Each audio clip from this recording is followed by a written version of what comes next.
Amelia Earhart.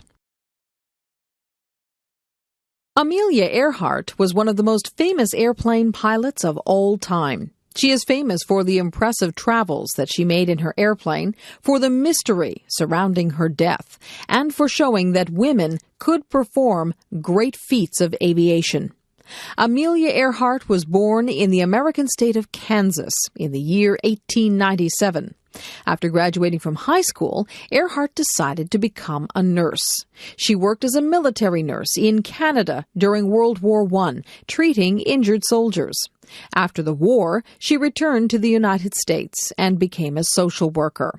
But in 1920, she saw airplanes in a stunt-flying exhibition, and early the next year, she took her first ride in an airplane.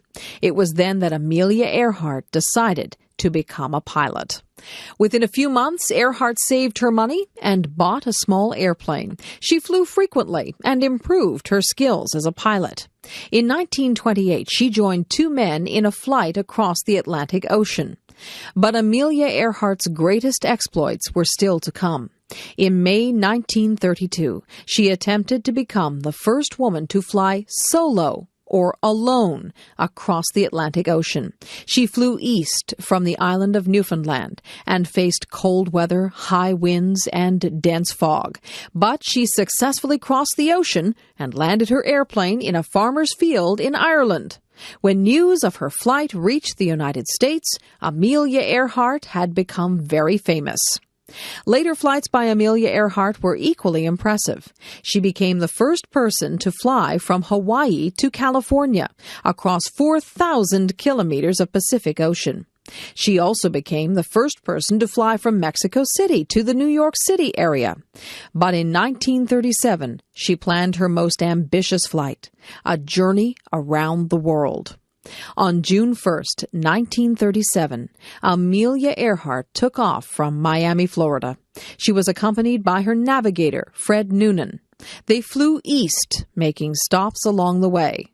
Within 1 month, they had flown across 3/4 of the globe, reaching the Pacific island of New Guinea. On July 2nd, Earhart and Noonan took off from New Guinea, flying toward Howland Island. This very small island was over 4,000 kilometers from New Guinea and was very difficult to find in the middle of the vast ocean. During this flight, Earhart and Noonan were in radio contact with some ships from the U.S. Navy. However, bad weather made it impossible to see the stars at night, so navigation was very difficult, and the plane became lost. Earhart and Noonan never arrived at Howland Island. The U.S. Navy undertook a massive search, but they never found the lost airplane. Earhart and Noonan had been lost at sea. Amelia Earhart's death was a great tragedy, but she had lived an exciting life that was full of achievements. She had helped to show that very long flights could be made and that women could perform feats of flying that were equal to those of men. Even today, many people are inspired by the courage and endurance of Amelia Earhart.